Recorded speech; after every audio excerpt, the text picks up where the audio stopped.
आगाज करते हैं हम, जिसका नाम है रिलेटेड पार्टी। अच्छा, अब हमने रिपोर्ट जब शुरू किया था तो कहने को तो रिपोर्ट आपका ख़त्म ही नहीं हो रहा था, एक फेस्टिवल था, पर उस फेस्टिवल में एक चैप्टर नहीं था, मल्टीपल चैप्टर्स थे, तो हमने मल्टीपल चैप्टर्स को ऑल टुगेदर ख़त्म किया है। सही, जो हमने प्रैक्टिस भी की है, और इसका हरगिज़ मतलब ये नहीं है कि ऑडिट की प्रैक्टिस रुक गई है। आगे की क्लासेस ऐसी होंगी, मैं तुम्हें बता दूँ, अगर रात को क्लास है लेट्स से, तो मैंने एक टॉपिक ख़त्म करवाया, कॉन्सेप्ट बोलूँगा और भी सवाल की प्रैक्टिस करते हैं, क्योंकि यही वो चीज़ है जो आपको पास कराएगी। मतलब मेरा क्या, मैं तो कोर्स ख़त्म कर दूंगा, मैं तो लेक्चर्स दे के ख़त्म कर सकता हूँ ना, but what matters is your practice, तो वो हम करते रहेंगे साथ साथ। सही है, चलें जी। रिलेटेड पार्टी, भाई सबसे पहले तो हम जब भी कोई इंटरनेशनल स्टैंडर्ड एंड ऑडिटिंग शुरू करते हैं तो you guys need to know कि वो आयजा का मकसद क्या है, वो इंटरनेशनल स्टैंडर्ड ऑडिटिंग का मकसद क्या है। जैसे आप कहते हैं कि भाई रिस्क असेसमेंट, तो मैंने कहा भाई रिस्क असेसमेंट लाजमी इसलिए है क्योंकि आप टारगेटेड ऑडिट करना चाहते हैं। व्हाट कुड गो रॉन्ग, कहाँ मसला है वहाँ पे काम ज़्यादा करना है, तो जहाँ मसला है वहाँ पे कैसे पहुँचोगे, जब तुम रिस्क असेस करोगे। और फिर रिस्क असेस करने के लिए कहता है भाई अंडरस्टैंडिंग लेना है एंटिटी की, इन्वायरमेंट की और इंटरनल कंट्रोल की, और एनालिटिकल भी परफॉर्म कर लेना, तुम्हें खुद समझ आ जाएगा मसले कहाँ कहाँ हो सकते हैं, और कुछ इन्वायरमेंट में चल रहा होगा जो इदारे को क्या कर रहे होंगे, इफेक्ट कर रहे होंगे।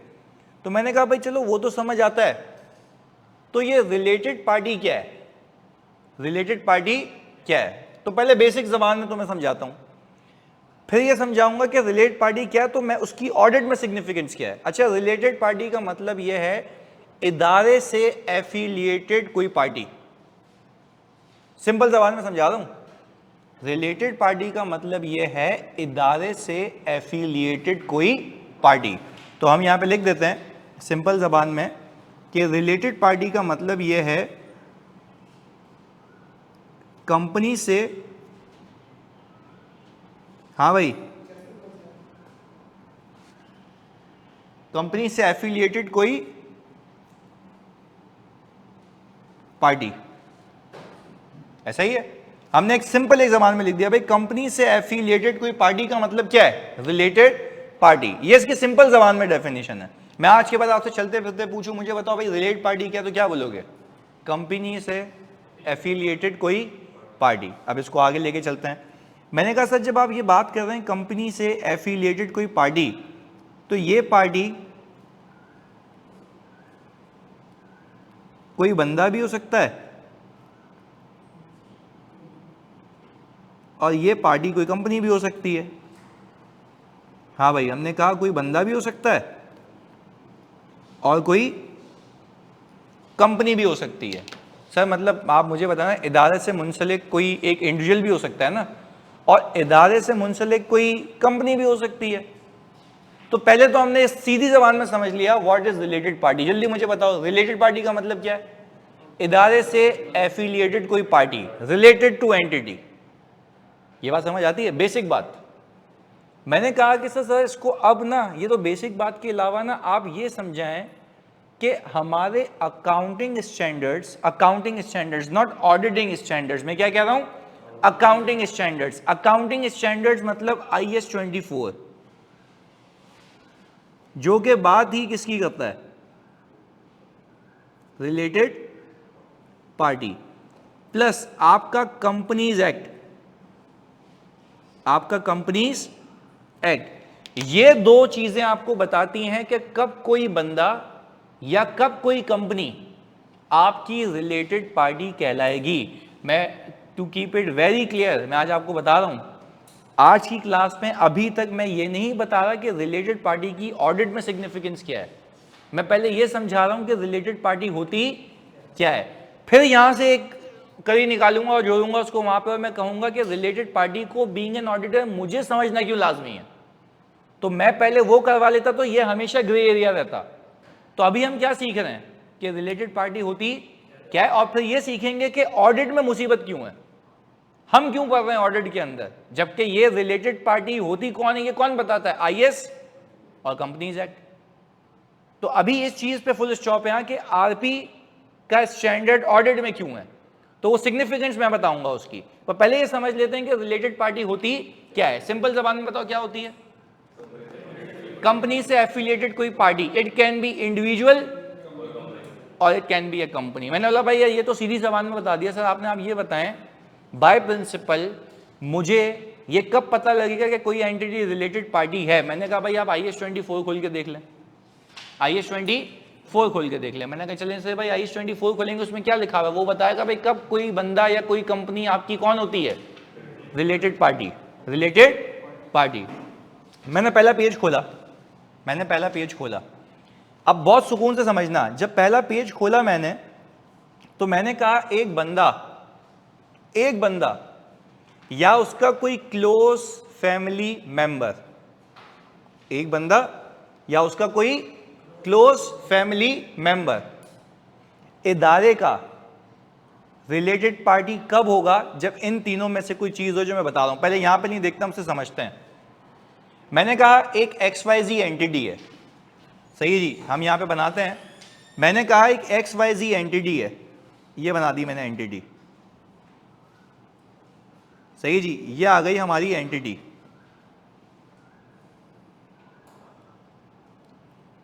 अच्छा भाई इस एंटिटी का कोई पर्सन रिलेटेड पार्टी कब होगा, यह सीखना है। पहला केस वो कहता है कि भाई ये पर्सन इस एंटिटी का, ये पर्सन इस एंटिटी का रिलेटेड पार्टी तब होगा जब ये इसको क्या करता हो, कंट्रोल करता हो।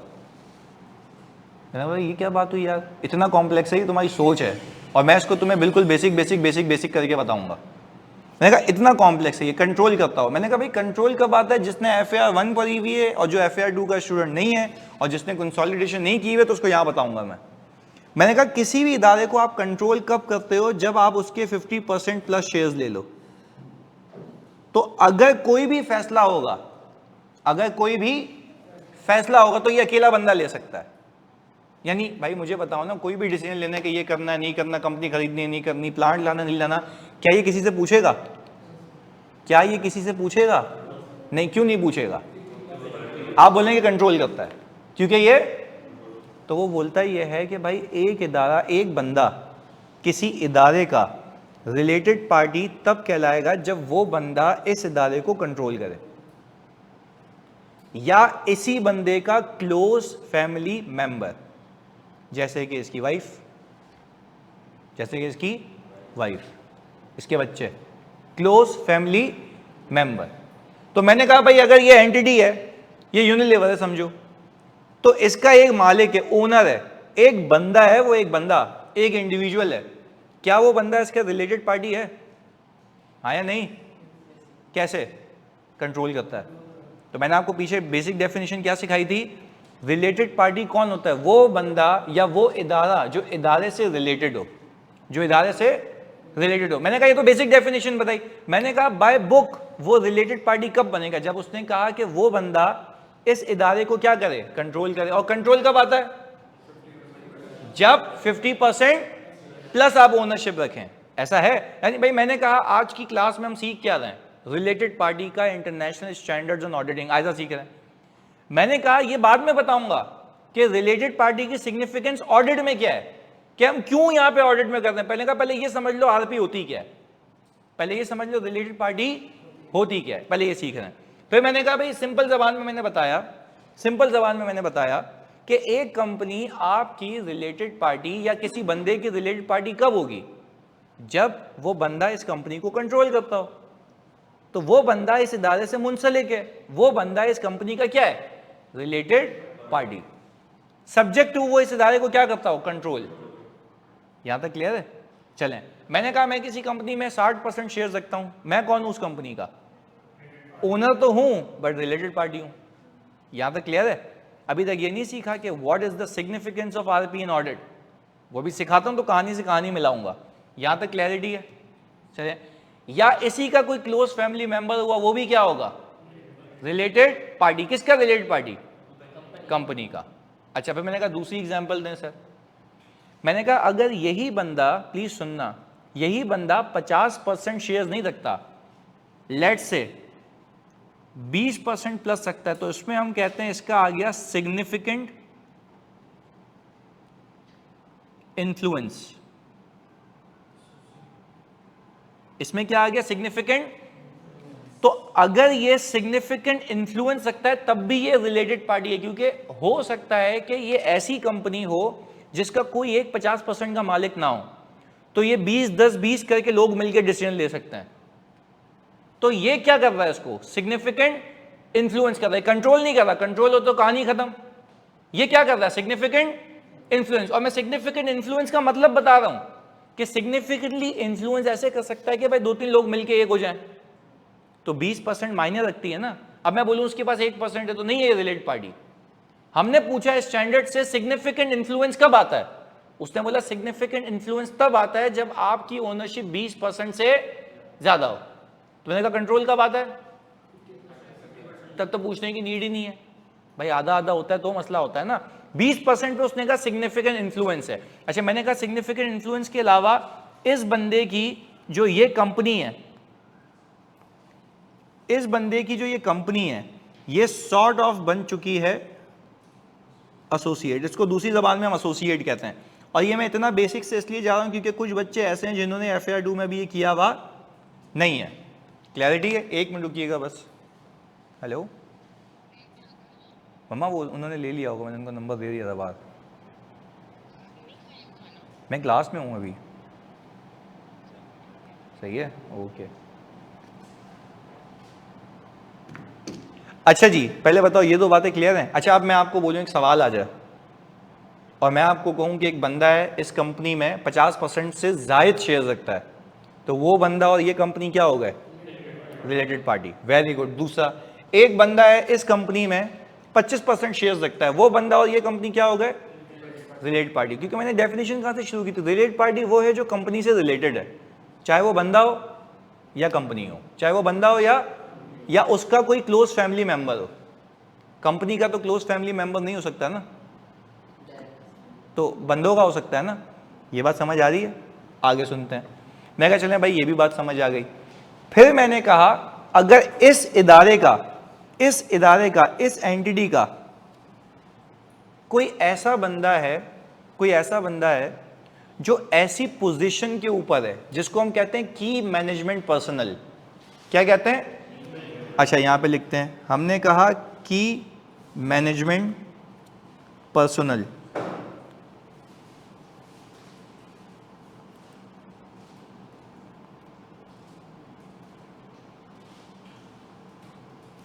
मैंने कहा वो बंदा भी इस इदारे का रिलेटेड पार्टी है। तो मैंने कहा भाई की मैनेजमेंट पर्सनल कौन होता है?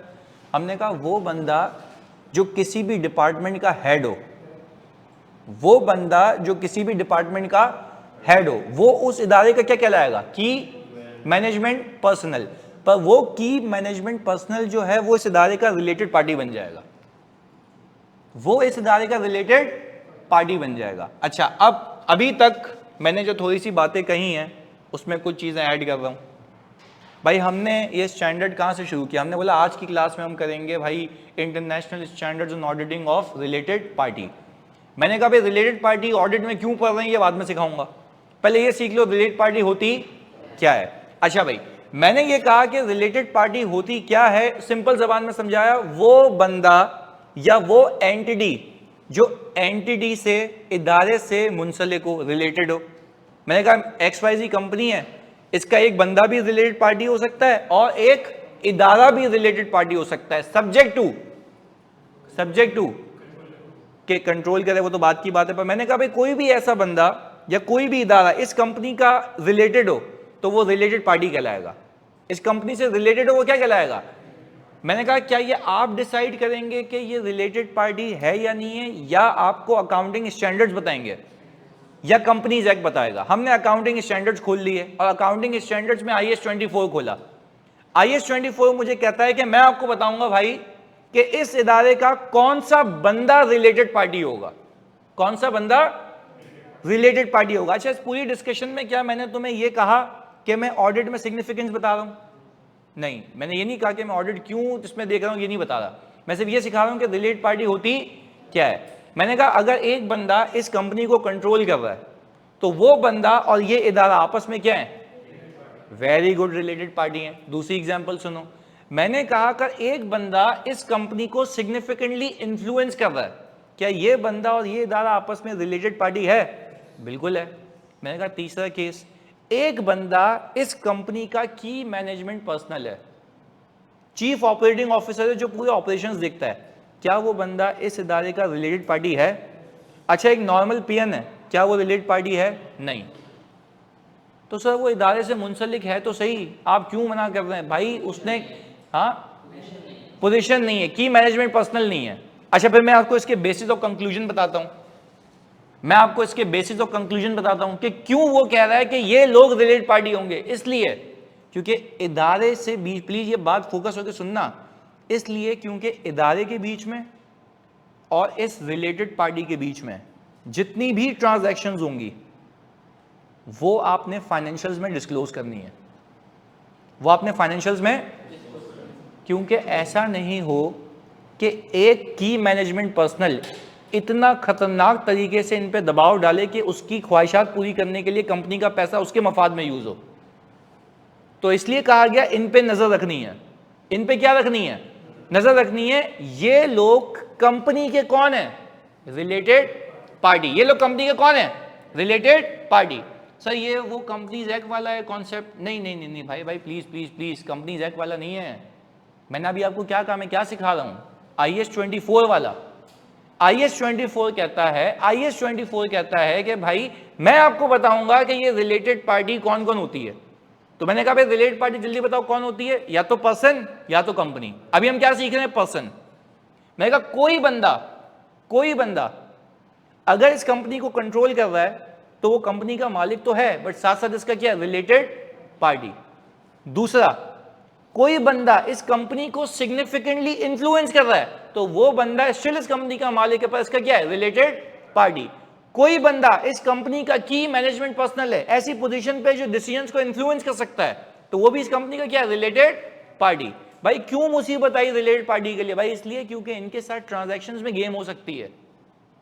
एग्जांपल देता हूं, एक हेड ऑफ ऑपरेशंस है, हमने देखा किताबों के अंदर, कंपनी की किताबों के अंदर कि भाई सोलर पैनल लगाया हुआ, मैंने पहले कहानी भी सुनाई हुई है, सोलर पैनल लगाया हुआ है और वो सोलर पैनल कंपनी में नहीं लगा हुआ था, उसके घर पे लगा हुआ था। तो मुझे बताओ क्या ये उसके बाप का पैसा है या शेयर होल्डर का है?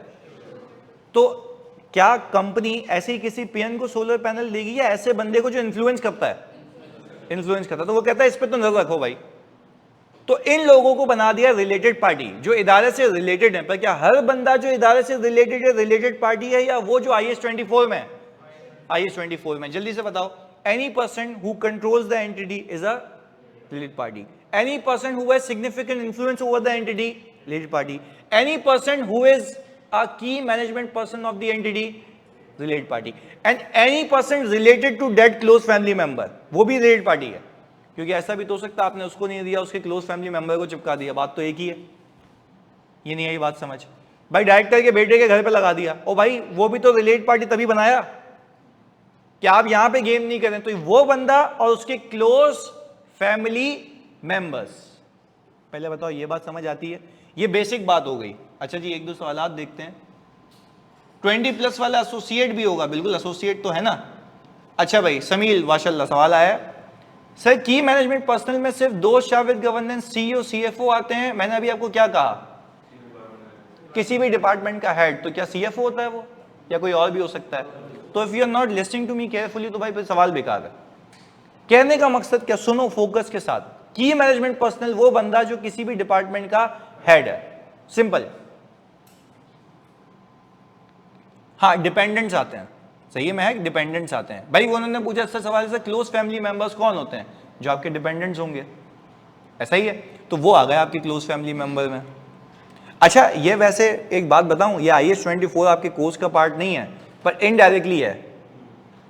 क्योंकि अगर सवाल में आपको यही नहीं तमीज कि रिलेटेड पार्टी है या नहीं, तो आप तो वो चीज़ लिखोगे ही नहीं। क्योंकि एग्जामिनर तो इतना अच्छा तुम्हें बताएगा ये रिलेटेड पार्टी है, या तुम्हें खुद पहचानना है। तो दैट मीन्स कि वो रिक्वायरमेंट्स भी मैंने ही पूरी करानी है। यहाँ तक क्लैरिटी है? हाँ जी ऑनलाइन में लो, पहले जल्दी बताओ, यहाँ तक कंफर्मेशन है? बेसिक बात की हमने। अबे यार देखो समीर बात सुनो यार, भाई खुदा के वास्ते भाई, भाईजान तुम थोड़ा सा ना पॉजिटिव लिया। भाई सीनियर मैनेजर जो हेड नहीं है, भाई जब मैंने बोल दिया जो हेड नहीं है तो वो नहीं आएगा ना, बात खत्म हो गई। लंबी करने की क्या बात है? मैं तुम्हें इसलिए डांटता हूं कि तुम लिखते अच्छा हो, ओवर थिंकिंग में मर जाओगे। क्या रहा हूं, की डिपार्टमेंट के पर्सन, की मैनेजमेंट पर्सन होते कौन है? जो हेड्स हैं। फिर सीनियर मैनेजर डाल रहे हो। भाई मैं कह रहा हूं सीनियर मैनेजर उस इदारे में अगर वो हेड है तो वो भी की मैनेजमेंट पर्सन में आएगा, अगर वो नहीं है तो वो नहीं आएगा। सिंपल बात है। अब ऐसे इदारों में तो 4 सीनियर मैनेजर होंगे कि 4 KMP होंगे क्या? नहीं हो सकते। भाई थोड़ा सिंपल रखो यार चीजों को। इधर मतलब एक चीज लिखी हुई है तो उसके अलावा कुछ होगा तो मैं खुद बताऊंगा ना। आप क्यों दिमाग चला रहे हैं? आप उससे पूछें जो इससे रेलेवेंट सवाल है। कह रहा हूं डिपार्टमेंटल हेड, फिर बोल रहे सीनियर मैनेजर। भाई सीनियर मैनेजर तो 50 होंगे तो क्या 50 को तुम की मैनेजमेंट पर्सनल क्या दोगे क्या? नहीं, डिपार्टमेंटल हेड्स जो कि इन्फ्लुएंस कर सकते हैं, सीनियर मैनेजर इन्फ्लुएंस नहीं कर सकता, क्योंकि अगर डिपार्टमेंटल हेड गया तो इफेक्ट आएगा। पहले तो बात समझ आ रही है? चलें जी, ओके। अब मुझे बताओ भाई, ये रीड करते हैं, ये मैंने तुम लोगों के लिए बनाया था। मैंने कहा when a person is a related entity question mark, when a person is a related entity question mark. हमने कहा पर्सन या उसका क्लोज फैमिली मेंबर, पर्सन या उसका close family member related to reporting entity. Reporting entity का मतलब है जिस कंपनी का तुम ऑडिट करने गए हो। रिपोर्टिंग एंटिटी का क्या मतलब है? जिस कंपनी का तुम ऑडिट करने गए हो। If that person has a control और joint control over reporting entity. दूसरा क्या लिखा हुआ है? Has significant influence over the reporting entity. और क्या लिखा हुआ है? As a member of key management personnel of the reporting entity और पेरेंट। तो कहने का मतलब यह है कि अगर ये 3 चीजें होंगी तो वो बंदा इस इदारे का क्या बन जाएगा? Related party. पहले बताओ यहां तक बात क्लियर है? पक्की बात है, बेसिक बात। अच्छा अब सारी चीजें समराइज करो तो एक बात बताओ, क्या पूरी कहानी में मैंने ये बताया कि तुम्हें कि इसकी ऑडिट में सिग्निफिकेंस कैसे है? बताया नहीं? मैंने पहले ही क्लियर किया ताकि दिमाग नहीं चले वहां पे नहीं चले दिमाग। हम पहले समझ रहे हैं कि रिलेटेड पार्टी होती क्या है। आगे सुने, हमने कहा भाई इसके बाद एंटिटी कब रिलेटेड पार्टी होती है? इदारा। पहले किसकी बात हो रही थी? इंसान की। अब किसकी? इदारे की। अच्छा मैंने कहा एक कंपनी है, कंपनी ए, उस प्लीज ये बहुत फोकस होकर सुनना। एक कंपनी ए है, कंपनी ए ने एक सब्सिडरी बनाई। अच्छा सब्सिडरी कब बनी होगी? जब उसका 50% से ज्यादा इन्वेस्टमेंट होगी। यानी मैं यहां पे लिख देता हूं आप लोगों के लिए कि भाई 50% प्लस है। ये रहा जी, और यहां पे भी 50% प्लस। मैंने कहा कंपनी ए है, कंपनी ए ने कंपनी बी में 50% से जायद शेयर रखे हुए। तो क्या इस बात को मानते हो अब बंदा कंट्रोल नहीं कर रहा, कंपनी को कंट्रोल कर रही है? हाँ, कंपनी ए के जो शेयर होल्डर्स हैं, तुम लोग मुझे बताओगे, कंपनी ए के जो शेयर होल्डर्स हैं, मैं तुमसे एक बहुत टेक्निकल बात करने वाला हूं यहां पे, तो जो बचकाना दिमाग है वो साइड में रख के ना फोकस होकर जवाब देना। यहां पर कंपनी ए के जो शेयर होल्डर्स हैं, क्या वो कंपनी बी की रिलेटेड पार्टी हैं? भाई सवाल है। कंपनी ए के शेयर होल्डर्स, कंपनी ए के शेयर होल्डर क्या कंपनी बी की रिलेटेड पार्टी हैं? नहीं, गलत बोला, गलत बोला, गलत बोला। कंपनी ए के वो वाले शेयर होल्डर रिलेटेड पार्टी होंगे जो कंपनी ए को कंट्रोल करते हैं। इस बात को समझें। एक शेयर होल्डर वहां पे 1% शेयर लेके बैठा हुआ है, तो ना वो उसका रिलेटेड पार्टी है ना इसका है। इस बात को समझें। फिर से रिपीट कर रहा हूं प्लीज, वापस से। मैंने कहा कंपनी ए है। अच्छा कंपनी ए तो रिलेटेड पार्टी है ही है। अब देखो कंपनी का कोई इंडिविजुअल मालिक तो होगा ना। अब लेट से मैंने कंपनी ए को 80% खरीदा हुआ है, या 80% की जगह 85%, 85% किसकी है? कंपनी मेरी है। कौन सी कंपनी? कंपनी ए। जल्दी सुनना, एग्जांपल सुनना। कंपनी ए में मेरी इन्वेस्टमेंट कितने परसेंट है? 85%। मैं तुमसे पूछता हूं क्या मैं और कंपनी ए रिलेटेड पार्टी हैं? और मेरा उस पर कंट्रोल है, मेरा उस पर कंट्रोल है। यहां तक टिक लगा दिया, हो गया। अच्छा मैंने कहा अब मैंने डायरेक्ट इन्वेस्टमेंट नहीं की, कंपनी के जरिए की, कंपनी के नाम पे शेयर्स है। अब मैं तुमसे पूछता हूं क्या ये कंपनी ए कंपनी बी को कंट्रोल कर रही है? Very good. अच्छा, कंपनी ए कंपनी बी को जब कंट्रोल कर रही है तो कंपनी ए और कंपनी बी आपस में रिलेटेड पार्टी हैं। कंपनी ए और कंपनी बी आपस में, क्योंकि बंदा कंट्रोल करे या कंपनी कंपनी को कंट्रोल करे, है तो कंट्रोल। अब इस कंपनी ए के जो भी डिसीजंस हैं वो भी मैं लेता हूं, कंपनी बी के डिसीजन भी मैं ही लूंगा ना, क्योंकि जब मैं इसको कंट्रोल कर रहा हूं, क्योंकि एक्सटेंशन ऑफ कंट्रोल है, इसको हम सीए फाइनल में कहते हैं एक्सटेंशन ऑफ कंट्रोल। आप खुद बताएं, एक लॉजिकल बात है, कंपनी बी का कोई भी डिसीजन कंपनी ए के बगैर नहीं हो सकता, और कंपनी ए को कौन देख रहा है? हम देख रहे हैं। तो क्या मैं कह सकता हूं कि मैं being a controlling owner of company A, I am also a related party of company B? तो अब दो बातें हो गई, कंपनी ए और कंपनी बी आपस में रिलेटेड पार्टी हैं या नहीं? और मैं और कंपनी ए भी रिलेटेड पार्टी हैं, और मैं और कंपनी बी भी। अच्छा, वो जो 5% शेयर्स लेके बैठा हुआ है वो इस कंपनी का रिलेटेड पार्टी क्यों? कंट्रोल नहीं कर रहा। पहले तो बात समझ आती है, पक्की बात है, बेसिक बात है। ऑनलाइन और प्लीज कंफर्मेशन दो इस पे जल्दी से। 25% वाला कहाँ है एसोसिएट? तो 25% हो कैसे सकता है कंपनी ए का? पहले इस बात का जवाब दे, जब 85 में लेके बैठा हूं।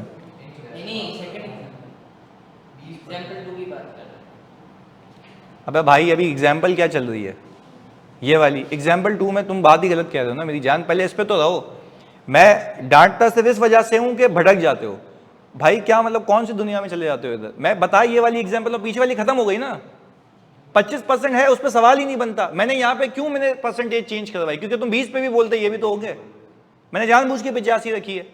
तो प्लीज बी फोकस। ये एरिया इतना टेक्निकल है, इसमें मैं इसलिए बर्दाश्त नहीं कर रहा तुम्हारी कोई फजूल चीज, इसलिए कह रहा हूँ। क्योंकि मैं तुम्हें ना ये हल्फिया कह रहा हूँ, रिकॉर्ड भी हो रहा है। पूरे पाकिस्तान में कोई ये नहीं बताता कि आरपी कब होती है कब नहीं होती। ये मैं सिखा रहा हूँ एडिशनली। पता शुरुआत कहाँ से होती है भाई? आरपी का स्टैंडर्ड यही होता है। और भाई ये तो समझ लो क्यों होता है, रिक्वायरमेंट क्या है वो सिखा रहा हूँ। तो इसलिए अपने दिमाग को फजूल यूज नहीं करो, सही है? कहने का मकसद ये है। 85 रखा हुआ है, 25 कहाँ से आ गया भाई? मतलब कितने शेयर हो? 110% शेयर होंगे क्या? कहने का मकसद ये है, सही है? अच्छा खैर, फोकस। कंपनी ए और कंपनी बी आपस में क्या है? रिलेटेड पार्टी हैं, ऐसा है भाई? चलें आगे। अब एक दो सवालात। सर किसी अथॉरिटी को फॉलो करेंगे पाकिस्तान में, आइजा की या कंपनी है की? भाईजान दोनों की यार, दोनों की। अच्छा चलो एक बात समझो नेमतुल्ला, अगर मैं अभी रिलेटेड पार्टी का IS-24 करा रहा हूं तो आप अभी कंपनीज एक्ट को भूल जाए ना। जब ये हो जाएगा तो फिर क्या करेंगे? Companies act. फिर दोनों हो जाएंगे तो दोनों में जो कॉन्ट्रडिक्शन होगी कौन प्रिवेल करेगा? Companies act. सीधी सी बात है, सही है? शुक्रिया जी सबा। अच्छा भाई, sir all related parties are associate. नहीं, ये गलत लिख दिया आपने, ये तो हाइड कर दिया आपने, हाइड कर दिया आपने। बट भाई मैं ये कह रहा हूं कि हर रिलेटेड पार्टी कंपनी की कब बनेगी ये देखो ना। ये वाला अल्फाज यूज नहीं करें, देखिए please. All related parties are associate, ये कैसी अंग्रेजी है भाई? सवाल सुने आप, all related parties are associates, ये क्या बात हुई? मैं आपको सिखा ये रहा हूं कि कब रिलेटेड पार्टी होगी, आप बोल रहे हैं all related parties are associate. मैं आपको सिखा के आ रहा हूं, मेरे जज्बात तो समझें, मेरी फीलिंग समझें। मैं आपको बता रहा हूं कब कोई बंदा, कब कोई कंपनी, इस कंपनी की क्या होंगी, ये सीखो।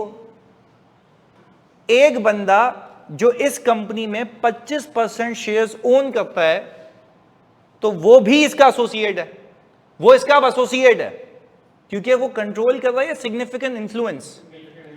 आई can not say all related parties are associate, गलत। मैं कह रहा हूं आपने पहचानना है कि कौन सा बंदा या कौन सा इदारा इस इदारे का रिलेटेड पार्टी है, बस इतना।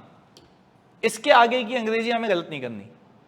आगे मतलब सर के कंपनीज एक्ट की हर आरपी कंपनी ऐसा कंपनी ए की हर आरपी कंपनी बी की भी आरपी होगी, ग्रुप की है तो बिल्कुल बिल्कुल ऐसा है भाई। ये कहना चाह रही है हबीबा कि सर अगर कंपनी ए की कोई रिलेटेड पार्टी है, कंपनी ए की कोई रिलेटेड पार्टी है, तो कहने का मतलब यह है कि वो ग्रुप की हो गई ना।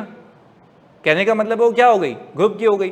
पर हमने ये कहा सिंपल अभी जबान में, कंपनी ए है, सुनना, कंपनी ए है, कंपनी ए का मैं कितने परसेंट का मालिक हूं? 85। मैं तुमसे पूछता हूं क्या मैं इसको कंट्रोल करता हूं? तो मैं पर्सन की डेफिनेशन में चला गया। मैं किसकी डेफिनेशन में? पर्सन की डेफिनेशन में। जब पर्सन की डेफिनेशन में गया तो पर्सन की डेफिनेशन में पर्सन रिलेटेड पार्टी कब होता है? जब वो कंट्रोल करे। जब वो, क्या मैं कंट्रोल कर रहा हूं? टिक लगा दो, आगे आ जाओ। एंटिटी की डेफिनेशन में वो कहता है कि एक कंपनी दूसरी कंपनी की रिलेटेड पार्टी तब होगी जब एक कंपनी दूसरी कंपनी को कंट्रोल करे। तो ये रहे आपस में। फिर दूसरा सुनो, बात सुनना। कंपनी ए ने क्या किया? कंपनी ए ने एक और सब्सिडियरी बनाई। कंपनी ए ने एक और सब्सिडियरी बनाई। अच्छा, कंपनी ए ने जब एक और सब्सिडियरी बनाई तो वो उसको भी कंट्रोल कर रहा है। तो अब मैं आपसे पूछता हूं, कंपनी ए और कंपनी सी आपस में रिलेटेड पार्टी है? क्योंकि कंट्रोल है, क्योंकि कंट्रोल है। पर मैं आपसे दूसरा सवाल पूछ रहा हूं, क्या कंपनी बी और कंपनी सी भी आपस में रिलेटेड पार्टी है? यस, क्योंकि ये कॉमन कंट्रोल है। क्योंकि ये कॉमन कंट्रोल है। आपस में सारी एंटिटीज रिलेटेड हैं। आपस में सारी एंटिटीज रिलेटेड हैं। अभी प्रूफ करते हैं। भाई मुझे एक बात बताओ, अगर कंपनी ए कोई भी डिसीजन ले तो कंपनी बी नहीं मना कर सकती। तो क्या मैं कह सकता हूं ये जो दो एंटिटीज हैं अंदर कॉमन कंट्रोल है? बात समझें, ये जो दो एंटिटीज हैं अंदर कॉमन कंट्रोल है। तो वो कहता ये है कि आपको IS 24 कह रहा है टू एंटिटीज, ये मैं अंग्रेजी बता रहा हूं कि खुद रीड करते हो तो दिमाग ही खराब हो जाता है। मैं क्या कह रहा हूं? Two entities under common control. क्या कह रहा हूं? Two entities under common control, both are related parties. Both are related parties. वो बोल रहा है कि दो एंटिटीज अगर कॉमन कंट्रोल के अंदर हैं तो वो दोनों आपस में क्या है? और मैं आपको इसकी जस्टिफिकेशन दे रहा हूं। कंपनी बी को अगर कंपनी ए कहे कि इसको पैसे दे सी को, क्या मना करेगी? क्यों नहीं मना करेगी? कंट्रोल है। तो क्या उसको पूछने की जरूरत नहीं है किसी से? कंपनी ए को पूछने की जरूरत है किसी से? क्यों? कंट्रोल। अच्छा चलो उल्टा सोचते हैं, कंपनी सी को कहे कंपनी बी को पैसे दे, करेगी? क्यों? कंट्रोल है। तो वो भी तो यही कह रहा है, two entities under common control, both are related parties. B और सी आपस में क्या है? अब एग्जामिनर इस हद तक भी पहुंचे तो तुम्हें आता होगा। वापस से, two entities under common control, both are related parties. पहले बताओ यहां तक बात समझ आई? अच्छा, हमने बेसिक बात की, आगे और भी केसेस हैं, पर अभी सिर्फ एक आइडिया क्रिएट करने के लिए कि रिलेटेड पार्टी कौन होता है। या तो वो कोई बंदा होगा या तो एंटिटी होगी। वापस से, या तो कोई बंदा होगा या तो कोई एंटिटी होगी। पहले बताओ बंदा और एंटिटी कब रिलेटेड पार्टी होंगे? यहां तक ये बात क्लियर है? इसमें कोई शक शुबा है तो पूछो। सिंपल, पर्सन बता दिया, ये बता दिया। अच्छा सर, कंपनी ए में अगर किसी का सिग्निफिकेंट इन्फ्लुएंस है, इन केस आपके पास 85% नहीं है, तो वो बी और सी की रिलेटेड पार्टी होगा। भाई देखो बात समझो, सीधी सी बात है। अगर वो कह रहे हैं कि भाई अगर कंपनी ए का कोई एसोसिएटेड पर्सन है, या कोई कंपनी भी हो सकती है, तो कंपनी ए और कंपनी बी आपस में क्या है? रिलेटेड पार्टी है। तो वो कह रहे हैं कंपनी ए में अगर 25% वाला हो कोई और आपकी होल्डिंग क्या हो? कम हो, तो वो बंदा और कंपनी ए आपस में क्या होंगे? Related party. वो बंदा और कंपनी ए आपस में क्या होंगे? पर उस केस में तुम लोग मुझे बताना, उस केस में वो जो बंदा होगा ना, वो जो बंदा होगा 25% वाला, वो कंपनी बी का भी रिलेटेड पार्टी होगा। क्योंकि तुम तो अपर साइड पे देख रहे हो ना कि जो चीज कंट्रोल कर रही है तो वो एक्सटेंशन में जाती रहेगी। वो ग्रुप की होंगी, वो पूरे ग्रुप की होंगी। ये लॉजिकल बात है। कैसे? भाई कंपनी ए में अगर अज्यूम करो मेरे 70% है और एक बंदा 30% लेके बैठा हो, तो जल्दी बताओ कंपनी ए की कितनी रिलेटेड पार्टी हैं? दो, एक सिग्निफिकेंट इन्फ्लुएंस वाली और दूसरा। अच्छा तो अब मुझे बताओ, जब मैं वहां पे सिग्निफिकेंट इन्फ्लुएंस है, वहां पे कंट्रोल है, तो यही चीज तो नीचे अप्लाई होगी ना? मतलब एक्सटेंशन तो यूं ही जाएगी ना, क्योंकि उसी कंपनी की इन्वेस्टमेंट आगे गई हुई है। बात क्लियर है? तो हम सिंपल रखते हैं ना कि ग्रुप की रिलेटेड पार्टी हर किसी की रिलेटेड पार्टी होगी। बात क्लियर है? अच्छा, अगर एक शेयर होल्डर है कंपनी ए का 5% का, तो क्या वो कंपनी ए का रिलेटेड पार्टी है? तो कंपनी बी का भी नहीं है, क्योंकि एक्सटेंशन ही नहीं है। ना वो वहां कुछ कर सकता है ना यहां कुछ कर सकता है। इसकी एक और एग्जांपल सुनो। अगर कोई बंदा 30% कंपनी ए में लेके बैठा हुआ है तो क्या वो कंपनी ए को सिग्निफिकेंट इन्फ्लुएंस करता है? एक बंदा अगर 30% लेके बैठा हुआ है कंपनी ए में तो क्या वो कंपनी ए को सिग्निफिकेंट इन्फ्लुएंस करता है? तो क्या वो उसका रिलेटेड पार्टी है? तो मुझे बताओ, जब वो उस कंपनी को सिग्निफिकेंट इन्फ्लुएंस कर रहा है तो उसकी वजह से जो आगे इन्वेस्टमेंट गई हुई उसको भी करता है, हाँ या नहीं? क्योंकि उसी की चलेगी ना फिर उस हद तक, तभी वो रिलेटेड पार्टी है। क्लियर है? क्योंकि ये लोग क्या इंडिविजुअल कैपेसिटी में इन्वेस्टमेंट कर रहे हैं या कंपनी से कंपनी में? कंपनी से कंपनी में। तो जो प्रिंसिपल उस पर अप्लाई हो रहे हैं वो आगे हो रहे हैं। क्लैरिटी है? चलें, यानी सर ये बात तो समझ आ गई कि एक कंपनी रिलेटेड पार्टी कब होती है? जब आप उसको डायरेक्ट कंट्रोल करें। मैं समरी बता रहा हूं, जब आप उसको कंट्रोल करें या आपकी कॉमन कंट्रोल हो, तो जो तो कॉमन कंट्रोल है वो आपस में भी क्या है? रिलेटेड पार्टी है। देखो ये बात में तो कोई शक ही नहीं था ना, ए बी का और ए सी का रिलेटेड पार्टी है, बट ये सिखाना था तुम्हें कि बी और सी भी आपस में क्या है? Entity under common control. साथ साथ बोलोगे एंटिटी अंडर कॉमन कंट्रोल, दोनों आपस में क्या है? रिलेटेड पार्टी हैं। चलें, ये तो हो गई आईएएस और आईएफआरएस की बातें। आज हम अब ये सीखते हैं, क्योंकि इंटरेस्टिंग तो ऑडिट है, ये तो बताना लाजमी था ताकि आप अकाउंटिंग को समझ के कंक्लूड कर पाएं कि वेदर दिस इज आरपी और नॉट। अब हम जो मोस्ट इंपॉर्टेंटली चीजें देखने जा रहे हैं, क्योंकि मैं बता रहा हूं इस पे एरिया पे अगर वो घुस गया ना जिस दिन, वो दिमाग खराब कर देगा आप लोगों को कि भाई कहां कहां जा सकता है वो।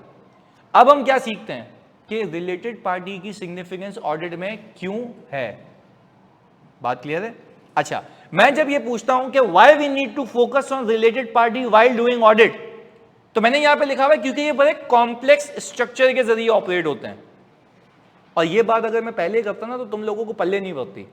अब मैंने तुम्हें पीछे जो दिखाया कि कॉम्प्लेक्स स्ट्रक्चर क्या होता है, इसकी इसके इन्वेस्टमेंट, इसकी इसमें इन्वेस्टमेंट, दोनों आपस में रिलेटेड पार्टी क्या, ये कॉम्प्लेक्स है नॉर्मल है? कॉम्प्लेक्स है। तो वो कह ही रहा है, देखो अब बात से बात है, मैंने सिर्फ ये वर्ड समझाने के लिए इतनी लंबी की है कि तुम्हें ये अंग्रेजी समझ आए। तुम इंटरनेशनल स्टैंडर्ड्स ऑन ऑडिटिंग खोलोगे, बुक खोलोगे, बोलोगे पता नहीं सर ये क्या लिखा हुआ है।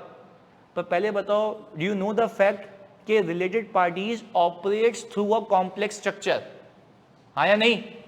Related party operates through a complex structure. It can be very complex यार। तुम्हें तो मैंने कुछ बताया तुम्हारे लेवल का, तुम्हें तो कुछ बताया तुम्हारे लेवल का। अब बात समझें, मैंने कहा कि यार देखो पहले तो वो ये कह रहा है कि भाई आप आरपी में आए क्यों हैं, 550 आपको पढ़ना ही क्यों है ऑडिट में। वो ये कह रहा है क्योंकि रिलेटेड पार्टी कॉम्प्लेक्स स्ट्रक्चर के जरिए ऑपरेट करते हैं। मैंने कहा भाई कॉम्प्लेक्स स्ट्रक्चर के जरिए ऑपरेट करते हैं तो उसमें ऑडिट में क्या है? एक एग्जाम्पल देता हूं तो खुद समझ आएगा। हुआ क्या, हमने ये कहा कि भाई हमारी कंपनी ए थी ना पीछे, जो किसकी पेरेंट थी, किसकी? बी की और सी की। आप गेम समझें, हमने कहा कि भाई कंपनी बी ने एक पीपी बेचा। अच्छा, पीपी की कैरिंग अमाउंट जो थी वो थी 400 मिलियन। पीपी की कैरिंग अमाउंट कितनी थी भाई? 400 मिलियन। अच्छा, हमने कहा पीपी की जो फेयर वैल्यू थी वो 450 मिलियन। अच्छा, कंपनी ए ने, जो कि कौन है? पेरेंट, और रिलेटेड पार्टी है किसका? कंपनी बी और सी का। वेरी गुड, बिल्कुल सही बोला। अच्छा, अब कंपनी ए कंपनी बी को कह रहा है कि भाई तुम्हें है फाइनेंशियल डिफिकल्टी। क्या है इसको भाई? Financial difficulty. मैंने कहा किस तरीके की फाइनेंशियल डिफिकल्टी भाई, मसला क्या है? भाई पैसे नहीं है। अच्छा, अब ये कंपनी बैंक के पास जाए लोन लेने। हाँ भाई, किसके पास जाए? बैंक के पास जाए लोन लेने, तो उसको इंटरेस्ट रेट मिल रहा है 21% का। इसने बोला यार कौन इस झंझट में पड़ेगा, लोन लेगा, हमें काम करते हैं पैसे ले लेते हैं। बात समझना, हमें काम करते हैं पैसे ले लेते हैं। अच्छा, अब पैसे तो कोई और देगा नहीं सिवाय रिलेटेड पार्टी के, क्योंकि खुद देखो कंपनी ए का नुकसान है अगर कंपनी बी डूब जाए, उसकी इन्वेस्टमेंट इंपेयर हो जाएगी। उसकी इन्वेस्टमेंट, आप खुद सोचे ना, उसने पैसे तो इसमें फंसाए हुए ना, ये कंपनी डूब गई तो इन्वेस्टमेंट किस काम की? जीरो। शेयर्स बेच ही नहीं पाएगा क्योंकि कंपनी बर्बाद हो गई। किसका वेस्टेड इंटरेस्ट है? आप बोलेंगे रिलेटेड पार्टी का। किसका वेस्टेड इंटरेस्ट है? रिलेटेड पार्टी का। आज तुम्हें कहानी सुनाता हूं ना, देखो कैसे हम कनेक्ट होते हैं आरपी से, पर समझाना पहले लाजमी था, वरना ये तो समझ ही नहीं आती कहानी क्या चल रही है। मैं रिलेटेड पार्टी बोलता रहता, तुम बोलते होगी कुछ, सही है। आगे सुने, मैंने कहा भाई फाइनेंशियल डिफिकल्टी है, लोन चाहिए। अच्छा, कंपनी ए ने कहा कंपनी सी को कि बाबू तुम चल रहे हो मस्त।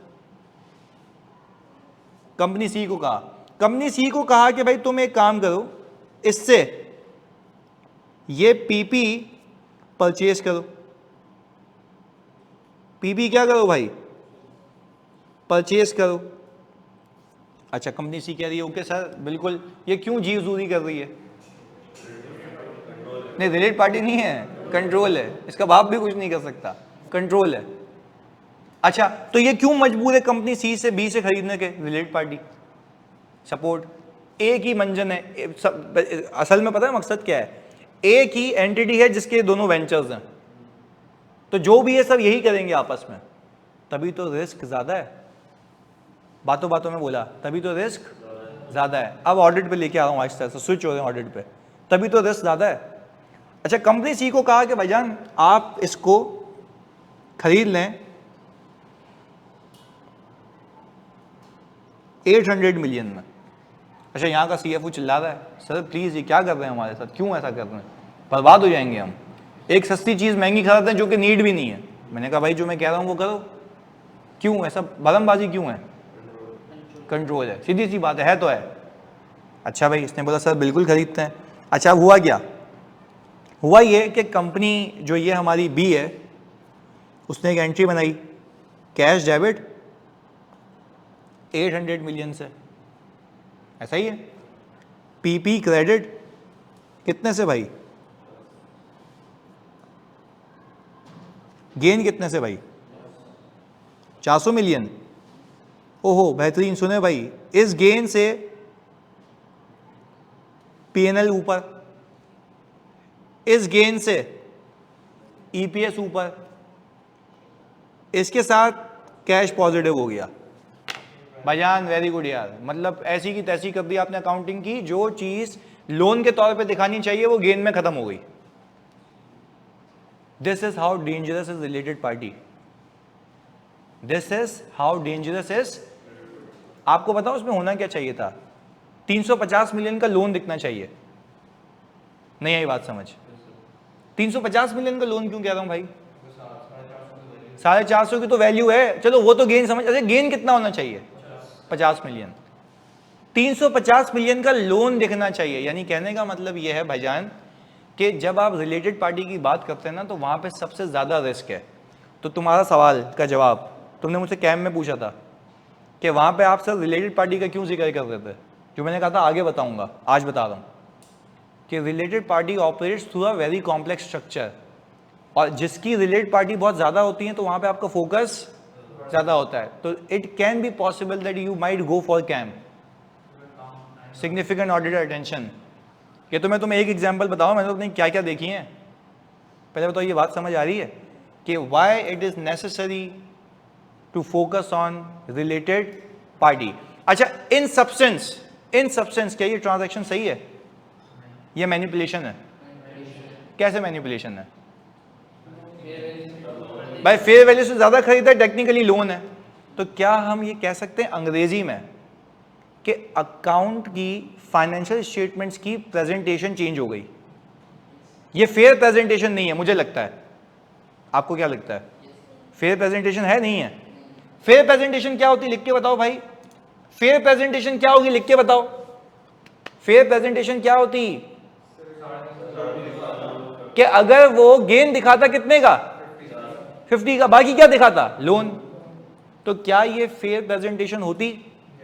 तो एक चीज सिखा दी, एग्जिस्टेंस ऑफ रिलेटेड पार्टी की वजह से आपका हमेशा एक फ्रॉड रिस्क फैक्टर होगा। फ्रॉड रिस्क, क्या ये फ्रॉड नहीं है? कैसे फ्रॉड है? जो चीज दिखनी कुछ और चाहिए दिखा कुछ और है। इससे पता है मल्टीपल इंपैक्ट्स हैं। मैं तुम्हें एक चीज भी सिखाता हूं, मतलब ये तो गेम ऐसी है कि तुम जहां तक जाओ तो वहां तक तुम्हें ले जाऊंगा। सुनो, गेन आ गया, ईपीएस ऊपर चली गई, दूसरे इन्वेस्टर्स ने देखा यार कंपनी तो बेहतरीन कमा रही है, हाँ शेयर प्राइस ऊपर चली गई, इन्वेस्टर ने बोला कंपनी ए ने यार मैं बेचने को तैयार हूं, बेचा, ठग करके प्राइस वापस नीचे, वो बर्बाद हो गया बंदा, क्योंकि इसको तो पता था कि ये तो गेम की हुई है मैंने पूरी। क्या इसका कैश कोई जेन्युइन कैश आया था या पीपी को बेच के आया था? और पीपी को बेच के भी सही प्राइस पे या ओवर प्राइस पे? ओवर प्राइस पे। तो कहने का मतलब यह है कि ये इतना खतरनाक है। तो अगर मैं समरी बनाऊं इसकी, तो समरी क्या है सर? समरी ये है कि रिलेटेड पार्टी इतने कॉम्प्लेक्स स्ट्रक्चर के तहत चल रहे होते हैं कि वो कोई भी ट्रांजैक्शन ऐसी कर सकते हैं जिससे ट्रांजैक्शन की फेयर प्रेजेंटेशन चेंज हो जाए। लिखें अपने पास, रिलेटेड पार्टी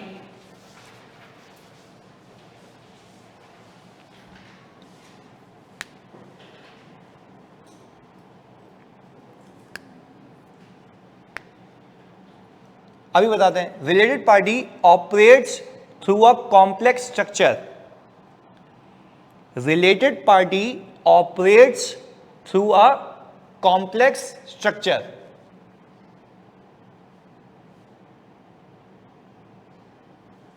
लिख दिया। दे में इनिशिएट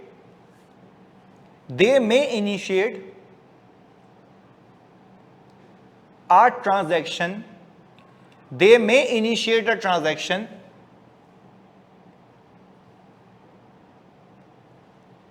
that lacks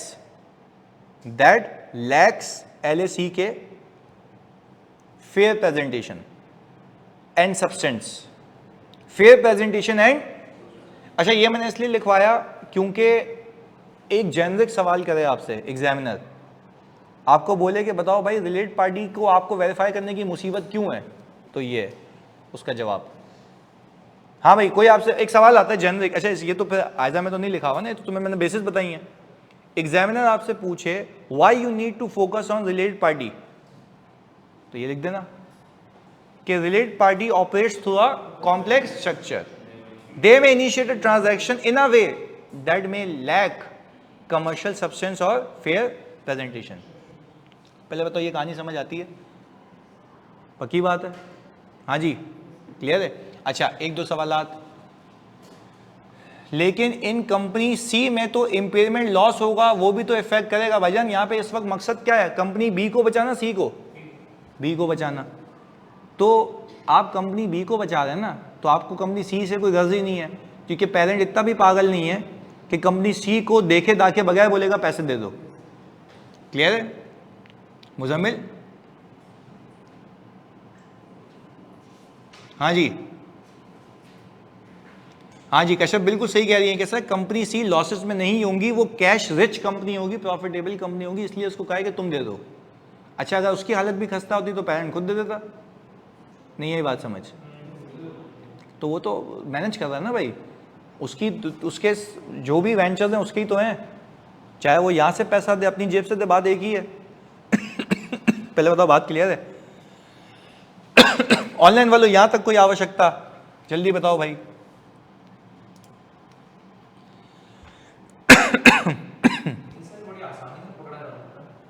हाँ, आसानी से पकड़ा जा सकता है। तो कहानी सुनाइए तो पकड़ा गया ना। ये कैसे पकड़ोगे आसानी से?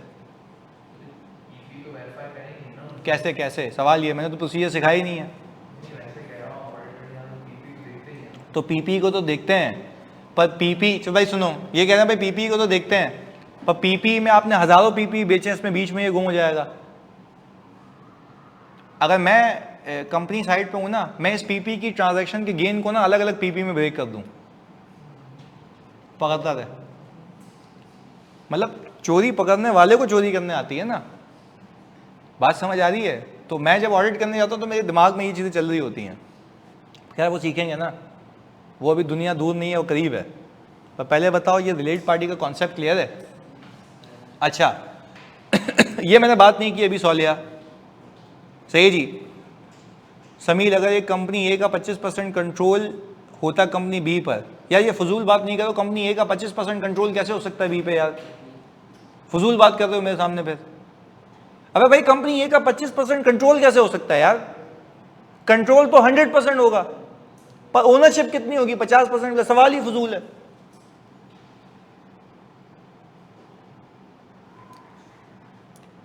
अच्छा भाई फिर से अभी तक आपने रिलेटेड पार्टीज से वो सीखनी है जो मैंने बताई हैं। मैं फिर रिपीट कर रहा हूं, अभी तक जो रिलेटेड पार्टीज मैंने आपको बताई हैं अभी आपके भेजे में वही होनी चाहिए। आज मैं आपको एक सॉर्ट ऑफ एक समरी दूंगा जो आपको देख के आनी है, जिसमें आपको ये पता लगेगा कि रिलेटेड पार्टी कौन कौन सी होती हैं। उसमें से मैंने अभी आपको कितनी सिखाई हैं? 2। जो मजीद हैं वो सारे आपके क्वेश्चंस वहां क्लियर हो जाएंगे, क्योंकि मैं भी बैठा हूं ऑडिट की क्लास में, मुझे यहां पे सिखाना है ऑडिट, तो मैं ऑडिट में मैक्सिमम वो बता दूं कि जो तुम्हें समझने के लिए लाजमी है, उसकी ऊपर की कवरेज मैं तुम्हें दे दूंगा 10 मिनट का लेक्चर।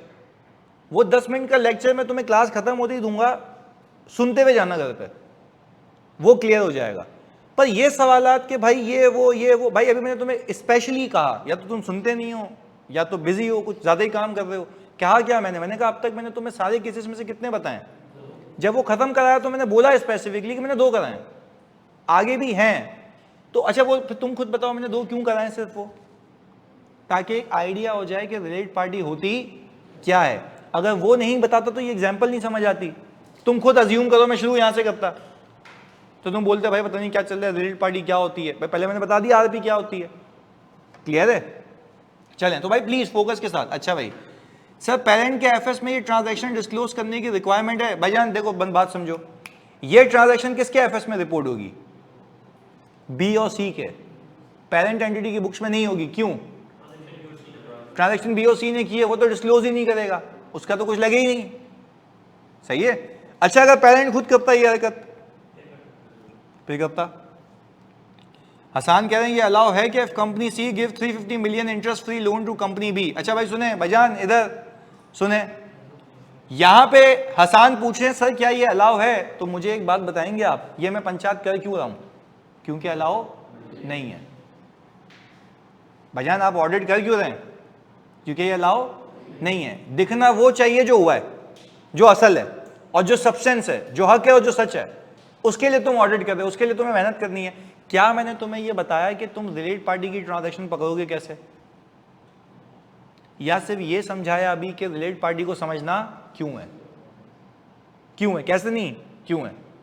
क्यों और कैसे में फर्क है? कैसे तो मतलब मैं समझने लग जाऊंगा ना, ऑडिट करने लग जाऊंगा। अभी क्या समझा क्यों है? मुझे पता है इतने माइनर माइंड्स हैं आपके, आप अलग ही गलत सोचते हैं, इसलिए मैं बड़ा स्ट्रिक्टली लेके चल रहा हूं स्टैंडर्ड को कि भाई जो मैं बोल रहा हूं वो सुनो, अपने दिमाग को फिलहाल इस्तेमाल नहीं करो। हाँ वंस वी आर डन आप रेलेवेंट, अच्छा देखो रेलेवेंट सवाल पूछो यहां तक का कि इसमें कोई इशू है। बात क्लियर है? वापस से अच्छा भाई, तो जैसे हसान ने कहा मुझे, आप लोग बताएंगे कि क्या ये अलाउड है, हाँ या नहीं? नहीं, इसलिए हम मेहनत कर रहे हैं। अलाउड होता तो ये स्टैंडर्ड भी नहीं होता, हम भी नहीं होते, मतलब हम होते बाकी चीज़ों के लिए होते। सही है? इधर सर इवैल्यूएशन में क्या क्या लिखते हैं? इवैल्यूएशन में क्या क्या लिखते हैं मतलब भाई ये नहीं समझा। हसन मोहम्मद इमरान जल्दी बताओ, इवैल्यूएशन में क्या क्या लिखते हैं, इसका मतलब समझाओ मुझे, प्लीज लिख के बताओ। हाँ जी सौलिया बिल्कुल। सर सवाल की रिक्वायरमेंट आती है ना कि इवैल्यूएट करो। इवैल्यूएट करो मतलब ऊपर देखो क्या हुआ है, कौन सी चीज हिट हो रही है। तो जो भाई देखो एक सवाल आया, मैं क्लियर कर देता हूँ आज वापस से, मैंने पहले भी बताया है। इवैल्यूएट द अबव सिचुएशन का क्या मतलब है ये पूछ रहे हैं, उसमें क्या लिखना होता है। अब देखो सवाल क्या चल रहा है, रिलेटेड पार्टी पूछ रहे हैं कि रिपोर्ट में इवैल्यूएट का क्या मतलब है। बता देता हूँ फिर आगे चल देंगे वरना सुकून नहीं आएगा। इधर सुने भाई, इवैल्यूएट का मतलब होता है जब हम लिखते हैं ना, सुने सिचुएशन को पिक करते हैं और हम क्या लिखते हैं, ये मिस स्टेटमेंट है या स्कोप लिमिटेशन है, मटीरियल है या ये क्या कर रहे हो, इवैल्यूएट। ये क्या कर रहे हो भाई, इवैल्यूएट। क्लियर है? आसान जानी, क्लियर है? सही है? नेमतुल्लाह कह रहे हैं सर समरी के लिए वॉइस छोड़ दिया करें। कौन सी समरी, कौन सी समरी प्लीज बताओ, कहां पे वॉइस छोड़ूं? अरे मैं वॉइस क्या सब कुछ छोड़ दूंगा भाई तुम्हारे लिए, तुम ये बताओ कि क्या, किस टॉपिक के लिए, किस टॉपिक के लिए, यानी ये बताओ। अच्छा you can clearly see from my documents या मेरी बुक में मैंने पूरा समराइज वे में बनाया हुआ है कि पूरे चार्ट्स हैं, फ्लो चार्ट्स हैं। और ये काफ़ी नहीं है, ये सिर्फ काफ़ी नहीं है, जब तुम्हें रिवीजन कराऊंगा ना तो हर एक आयजा को मैं तुमसे प्रॉमिस कर रहा हूँ 1 घंटे में पूरा ऑडिट रिवाइज करेंगे, 1 घंटे में, वो भी बना हुआ है। तो उसके लिए वहाँ तक तो पहुँचो, सब्र, इत्मीनान, चलें। ग्रुप में जो रोज़ पढ़ते हैं, अच्छा ये कह रहे हैं आप भाई, ये कह रहे हैं कि ग्रुप में जो हम रोज़ पढ़ाई करते हैं आप घर जाते हुए हमें वॉइस नोट पे सुना के जाया करें, सही है, हम सुना देंगे, कोई मसले वाली बात नहीं है। हर लेक्चर के बाद कह रहा है, अच्छा ये कहना चाह रहा है, चिप्स मांग रहा है, सही है सर। मैं तो कहता हूँ लास्ट में एक कंपनी का ऑडिट ही करवा लें, बिल्कुल ऐसा ही है भाईजान। मैं आपसे कह रहा हूँ, मैं आपको वॉइस नोट भेजता हुआ जाऊँगा, सही है, पर एक चीज़ अभी 5 मिनट पहले ही सुनी है तो वो वापस से सुन के क्या करोगे? हाँ अगर सही है मैं बता दूंगा आपको, कोई मसला नहीं है, चलो गुड। अच्छा हाँ खैर है, चलो अच्छी बात है, खैर है। अच्छा वैसे जैसे बच्चा कह रहा है कि सर ऑडिट ही करवा लें, पर मेरा कहने का मतलब ये है कि मैं तुम्हें सारी एग्जांपल्स ऐसी देखता हूँ कि you feel like doing an audit, सीधी सी बात है। अच्छा भाई सर जी ग्रुप में इररिलेवेंट SMS बहुत आते हैं, ये तो देख लें। अच्छा एक काम करो, लिख लो एक जगह सारी चीज़ें, एक जगह सारी लिख के ना आज एक पिटिशन फाइल करो और सारी चीज़ें ग्रुप पे एक भेज दो, तो ये होगा, ये नहीं होगा, ये होगा, ये नहीं होगा, ग्रुप में वॉइस चाहिए, नोट्स चाहिए, घर पे डिलीवरी करने आऊँ, सारी चीज़ें, सारे एक साथ मसले। चल अल्लाह की कसम रिलेटेड पार्टी रहा है, चलो खैर है, ये भी कबूल है, इधर फोकस। अच्छा भाई पहले ये बता दो, मैं तो बैक टू द पॉइंट आ जाऊँ, मुझे सिर्फ इतना बताओ आप सब बच्चे कि क्या ये समझ आ गया कि रिलेटेड पार्टी को मुझे क्यों समझना लाजमी है? क्यों? ऑपरेट्स होते हैं कॉम्प्लेक्स स्ट्रक्चर के तहत और वो ट्रांजैक्शन को ऐसे घुमा सकते हैं कि उसका मतलब चेंज हो जाए, उसका मतलब चेंज हो जाए, उसकी प्रेजेंटेशन चेंज हो जाए। पहले बताओ यहाँ तक बात क्लियर है? और क्या रिलेटेड पार्टी में रिस्क होता है या सिग्निफिकेंट रिस्क होता है? सिग्निफिकेंट रिस्क होता है। ये सारी बातें जो मैंने बताई है ना, ये तुम्हारे रिलेटेड पार्टी के ऑब्जेक्टिव की 2 लाइनें हैं बस, उसको समझाने के लिए इतनी लंबी की है। आओ देखते हैं इधर, ऑब्जेक्टिव ऑफ आयजा। आज की पूरी क्लास मैंने सिर्फ ऑब्जेक्टिव पर लगा दी है, ऑब्जेक्टिव ऑफ आयजा। हाँ अभी तक से 2 लाइनें पढ़ी हैं और इतनी डिटेल में कि यहां से सवाल आएगा तो पिक हो जाएगा, सही है। इधर वापस आपके सामने मैं प्रूफ कर रहा हूं ना, झूठ तो नहीं कर रहा, आपके सामने। वो कह रहा है कि इस आयजा का मतलब यह है कि ऑडिटर ऑब्टेन करेगा अंडरस्टैंडिंग, किसकी? अंडरस्टैंडिंग किस चीज की? देखो यहां पे लिखा हुआ रिलेटेड पार्टी और ट्रांजैक्शन। तो मैं मजे की बात बताता हूं, अगर if you fail to identify relationship you will definitely fail to identify transaction. इस बात को समझें, अगर आपको पता ही नहीं है कि कोई रिलेटेड पार्टी है तो आप उस नजर से देखोगे ही नहीं आई बात समझ? देखो भाई मैं ये कह रहा हूं कि अगर भाई ये आयजा, ये इंटरनेशनल स्टैंडर्ड्स इन ऑडिटिंग आपको क्या रहा है, आपका मकसद बता रहा है इस आयजा से रिलेटेड। जैसे रिपोर्ट में मकसद क्या होता है? रिपोर्ट देना। गोइंग कंसर्न में मतलब क्या होता है? असेस करना कि गोइंग कंसर्न की बेसिस सही है या नहीं है, मटीरियल अनसर्टेनिटी है या नहीं है, और रिपोर्ट करना इन अकॉर्डिंस विद आयजा, वो उसके मकसद है। इसका मकसद क्या है? अंडरस्टैंडिंग लेना, किसकी? रिलेटेड पार्टी रिलेशनशिप की और ट्रांजैक्शन की। पहले रिलेशनशिप क्यों बोल रहा है? रिलेशनशिप पता लगेगा तो ट्रांजैक्शन पर नजर आएगी ना। भाई रिलेशनशिप पता ही नहीं तो तुम्हें क्या पता कि पूरे साल में क्या ट्रांजैक्शन आरपी से हुई है? तो पहला मकसद क्या है? रिलेशनशिप। दूसरा मकसद क्या है? ट्रांजैक्शंस। अच्छा चलो रिलेशनशिप समझ लिया और ट्रांजैक्शन को इग्नोर कर दिया, क्या मुसीबत है? तो नहीं हुआ क्या है, सब्सटेंस है या नहीं है पता कैसे लगेगा? तो जो रिस्की ट्रांजैक्शंस होती हैं वो तो देखनी है ना। वो रिस्की ट्रांजैक्शन होती किसके साथ हैं? रिलेटेड पार्टी के साथ। पहले बताओ बच्चों यहां तक बात क्लियर है? आगे सुने, फिर बोल रहा है टू असेस। ये क्यों करना? To assess whether there are any fraud risk factors और नॉट। पहले बताओ अब ये अंग्रेजी समझ के, ये पढ़ के समझ आ रहा है कि पीछे क्या समझा था? ये देखना कि क्या कोई रिस्क तो नहीं है। अच्छा ऐसा भी हो सकता है कि रिलेटेड पार्टी को बेचा, इतना सारा गेन आया तो रिस्क तो आया, हो सकता है फेयर मार्केट वैल्यू ही 800 मिलियन होती, हो सकता है। तो बोल रहे रिस्क अपनी जगह है, उसको कंक्लूड तुम करोगे ऑडिट करके कि वाकई में सही है या नहीं है। तो वापस से मैं तुमसे बोलूं 550 का ऑब्जेक्टिव क्या है? तुम बोलोगे भाई to obtain understanding of related party relationship and transaction. To assess, क्या अंडरस्टैंडिंग क्यों ले रहा हूं? असेस करने के लिए के fraud risk factor, risk factor नहीं कह रहा मैं, फ्रॉड रिस्क फैक्टर कह रहा हूं कि है या नहीं है। पहला चेक लगा दें, पक्की बात है। हाँ जी प्लीज बताओ ऑनलाइन में, पहला चेक लगा दें, ऑब्जेक्टिव समझ आता है। और अल्लाह की कसम मुझे शक्लें देख के पता है कि अगर मैं सिर्फ ये रीड करता ना आके, तुम बोलते हो गया काम, नहीं समझ आता ना यार। आगे चलो, दूसरा, एंड टू कंक्लूड। अब ये एक साथ लिखा हुआ था, मैंने ब्रेक कर करके लिखा हुआ है। मैं बोल रहा हूं कि भाई ऑडिटर अंडरस्टैंडिंग लेगा रिलेशनशिप की, ट्रांजैक्शन की असेस करने के लिए कि फ्रॉड है या नहीं, यानी फ्रॉड रिस्क है या नहीं है, पहला। दूसरा, फिर नतीजे पे पहुंचेगा, फिर नतीजे पे पहुंचेगा, किस नतीजे पे, वेदर के आरपी जो एग्जिस्ट कर रही हैं, चाहे उसके रिलेशनशिप की वजह से या ट्रांजैक्शन की वजह से, जो कि फाइनेंशियल्स को इफेक्ट कर रही हैं, क्या वो फेयरली प्रेजेंट है या नहीं है। इसका क्या मतलब है फेयरली प्रेजेंट, एग्जांपल से बताओ।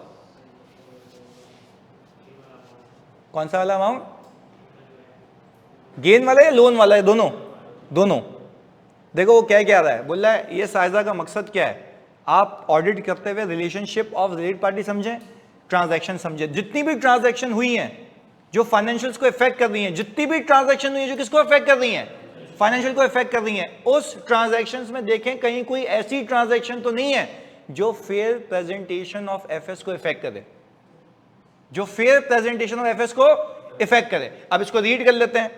And to conclude whether the existence of related party relationship and transaction affecting the FS are presenting fair presentation and not misleading। मेरी एग्जांपल में मिसलीडिंग था या नहीं था, मेरी एग्जांपल में जल्दी बताओ कैसे मिसलीडिंग था।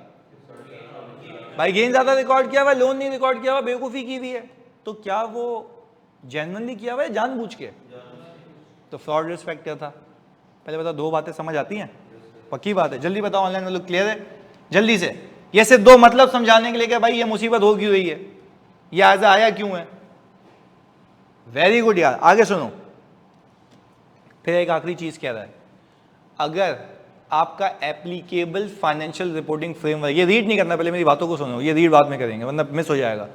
इधर मैं कह रहा हूं, अगर आपका एप्लीकेबल फाइनेंशियल रिपोर्टिंग फ्रेमवर्क आपसे ये कहता है कि आपने रिलेटेड पार्टी ट्रांजैक्शंस को आइडेंटिफाई करके डिस्क्लोज करना है, तो फिर आपकी जिम्मेदारी बनती है कि सारी रिलेटेड पार्टी ट्रांजैक्शंस या रिलेशन आइडेंटिफाई हो गए हों और एप्रोप्रिएटली फाइनेंशियल स्टेटमेंट्स में अकाउंट फॉर और डिस्क्लोज हो गए हों। मैंने दो बातें कही हैं। अगर आपका एप्लीकेबल फाइनेंशियल रिपोर्टिंग फ्रेमवर्क, जो कि आईएफआरएस और कंपनीज एक्ट है, आईएफआरएस और वो कह रहा है कि भाई आपने रिलेटेड पार्टी रिलेशनशिप्स को और ट्रांजैक्शंस को फेयरली प्रेजेंट करना है, डिस्क्लोज करना है, तो फिर तो आपकी जिम्मेदारी बन गई, कि आपने सारी रिलेटेड पार्टी रिलेशनशिप्स को, ट्रांजैक्शन को आइडेंटिफाई करना है और ये देखना है कि वो सही से अकाउंट फॉर हुए हुए हों और डिस्क्लोज हुए हुए हों। क्योंकि आप जब एंगेजमेंट लेटर साइन कर रहे थे ना, तो उसने कहा था कि मैं इस फ्रेमवर्क के तहत बनाऊंगा, नहीं यही बात समझ, उसने कहा था कि मैं इस फ्रेमवर्क के, तो इस फ्रेमवर्क में यह भी है कि आपने सारी रिलेटेड पार्टी ट्रांजैक्शंस को सही से अकाउंटिंग की हो और सही से डिस्क्लोज किया हो। तो पहले बताओ सिग्निफिकेंस समझ आती है। अब इसको रीड करते हैं। Where the applicable financial reporting framework establish the related party requirements to obtain sufficient appropriate audit evidence about, फिर मुझे एविडेंस लेना होगा किस चीज का, रीड करते हैं आगे। Whether related party relationship and क्या लिखा हुआ है, ट्रांजैक्शंस हैव बीन एप्रोप्रिएटली, पहले तो मिल चुकी हो, दूसरा अकाउंट फॉर हो चुकी हो, तीसरा डिस्क्लोज हो चुकी हो, फिर ये मुझ पे जिम्मेदारी आ गई। पहले बताओ बात समझ आती है। तो यानी आज के बाद मैं आपसे पूछूं रिलेटेड पार्टी का एजा है क्यों, तो आप बोलेंगे भाई वो कॉम्प्लेक्स स्ट्रक्चर के तहत ऑपरेट होते हैं और ऐसा हो सकता है कि भाई फ्रॉड करें और फेयर प्रेजेंटेशन ना हो, मिसलीडिंग हो। तो हमने कहा फिर इसका मकसद क्या है जायजा के आने का। भाई आप बोलेंगे कि मकसद ये है कि सबसे पहले मैं रिलेटेड पार्टी रिलेशनशिप को आइडेंटिफाई करूंगा और ट्रांजैक्शंस को देखूंगा और चेक करूंगा उसमें कहीं फ्रॉड रिस्क फैक्टर तो नहीं है, ऐसा है, और फिर कंक्लूड करूंगा, यानी रिस्क तो मिल गया, फिर ऑडिट करके नतीजे पे पहुंचूंगा कि क्या वो ट्रांजैक्शंस और रिलेशनशिप की वजह से कोई मिसलीडिंग चीज तो मेरे एफएस में नहीं जो कि फेयर प्रेजेंटेशन को खराब कर रही हो। और सोने पे सुहागा, अगर आपकी जो ये फ्रेमवर्क है, फाइनेंशियल रिपोर्टिंग फ्रेमवर्क, जिसके तहत ये अकाउंट्स बने गए, तो मैनेजमेंट ने क्या लिख के दिया था शुरू में एंगेजमेंट लेटर में कि मैं फाइनेंशियल इस फ्रेमवर्क के तहत बनाऊंगी। तो उस फ्रेमवर्क में क्या रिलेटेड पार्टी ट्रांजैक्शंस की अकाउंटिंग और डिस्क्लोजर दोनों बातें हुई हुई हैं? यस। तो जब उसमें दोनों बातें हुई हुई हैं तो फिर आपका काम भी बनता है कि चेक करना कि वो हुआ हुआ है या नहीं हुआ हुआ। तो उसके लिए आप क्या करेंगे? रिलेटेड पार्टी रिलेशनशिप को आइडेंटिफाई करेंगे, ट्रांजैक्शंस को देखेंगे और डिस्क्लोजर देखेंगे कि सारी चीजें वो डिस्क्लोज हुई या नहीं हुई। अब एक आखिरी बात बताओ, समझने की बात यह है कि अगर मैंने ट्रांजैक्शन आइडेंटिफाई कर ली, ट्रांजैक्शन सही रिकॉर्ड हुई हुई है, पर रिलेटेड पार्टी ट्रांजैक्शन डिस्क्लोज नहीं हुई हुई, ये क्या है? मिस स्टेटमेंट है, हाँ या नहीं? अच्छा, तुम कैसे कह रहे हो गलती है? Requirement of framework. अच्छा, अगर वो डिस्क्लोजर नहीं है तो मिस स्टेटमेंट है। मिस स्टेटमेंट है तो फिर वही कहानी कि या तो परवेजिव होगी या मटीरियल होगी। पहले तो बात समझ आती है? हाँ जी, ऑनलाइन वालों बात समझ आती है, जल्दी बताओ। तो ये भी रीज़न है कि हम आरपी को देखते हैं। बात क्लियर है? अच्छा चलें, गुड। अब फिर कंक्लूड कर देंगे हम आज की क्लास। सुने, हमारी क्लास कितने, 5 बजे तक है? 5 तक नहीं है? अजीब पागल है यार। अच्छा भाई, इधर प्लीज सुनिएगा, मैं देख लेता हूँ मुजम्मिल। अच्छा हाँ भाई, पता है, सही है, 4:30 तक। 1 मिनट रुक जाओ, इधर फोकस। तुम भी तो सब रिलेट पार्टी हो ना, पर मेरा कंट्रोल है अभी फिलहाल। इधर चलो, इधर फोकस के साथ। अच्छा भाई, अब ये देख लेते हैं कि स्टैंडर्ड में हमें करना क्या क्या है। मैं तुम्हें एक आइडिया देता हूँ। अच्छा, पहले मकसद समझ आ गया? हाँ जी, आ गया मकसद समझ? आरपी का मकसद समझ आ गया? प्लीज सुनिएगा। अब हम देख लेते हैं आगे हम सीखेंगे क्या क्या। आगे मैं सिखाऊंगा तुम्हें कि रिलेटेड पार्टी रिलेशनशिप्स और ट्रांजैक्शन को आइडेंटिफाई कैसे किया जाता है। क्या सिखाऊंगा? रिलेटेड पार्टी रिलेशनशिप और ट्रांजैक्शन को आइडेंटिफाई कैसे किया जाता है, पहली चीज। दूसरी चीज, अगर कोई तुम्हें पूरे ऑडिट में ऐसी अनयूजुअल चीज दिखे, ऐसी कि तुम्हें शक हो कि ये रिलेटेड पार्टी से होगी, जो कि तुम्हें मैनेजमेंट ने नहीं बताई, तो क्या करना है? बात समझें? पहला स्टेप क्या है कि आइडेंटिफाई करो। आइडेंटिफाई करने के प्रोसीजर हैं। अच्छा, उसमें से मिस हो गया तो तुम नॉर्मल ऑडिट कर रहे थे तो तुम्हें पता लगा कि एक transaction outside the normal course of business है। एक ट्रांजैक्शन आउटसाइड द, तो वो कहता है if any transaction you found that is outside the normal course of business, तो वो अंदेशा हो सकता है कि वो किससे हो। अब मैंने कहा outside the normal course of business का मकसद समझाता हूं। मैंने एक चीज पकड़ी थी प्रैक्टिकली क्लाइंट पे। एक टेक्सटाइल कंपनी थी, वो एक्सपोर्ट करती थी। वो क्या करती थी? एक्सपोर्ट। अच्छा, जब मैं रिव्यू कर रहा था अपने बच्चों का तो मैंने ये देखा कि यार यूजुअली डिस्काउंट जो दिया जाता है ना, वो दिया जाता है 5%, 6%, 7%। एक कंपनी को जो बेचा वो डिस्काउंट दिया गया था 35% का। कितने का? 35% का। तो भाई मैंने बच्चे से पूछा, ये बताओ कि ये तो transaction outside the normal course of business है। नॉर्मल कोर्स ऑफ बिजनेस का मतलब ये है कि जो रूटीन होता है उससे हटके, जो रूटीन होता है, तो भाई रूटीन होता है उससे हटके हुआ तो कंट्रोल भी तो ब्रीच हुए होंगे ना भाई। एक पॉलिसी है कि 5 से लेके 6% डिस्काउंट, 35 कैसे चला गया? तो मतलब कोई तो इन्वॉल्व होगा ना। शक आया? हाँ या नहीं? अच्छा, ऐसा भी हो सकता है कि ये outside the normal course of transaction किसी कस्टमर को गिरने के लिए की हो, मना नहीं कर रहा, पर रिस्क ऑफ रिलेटेड पार्टी भी तो है। हाँ या नहीं? इसको हम कहते हैं existence of risk of related party.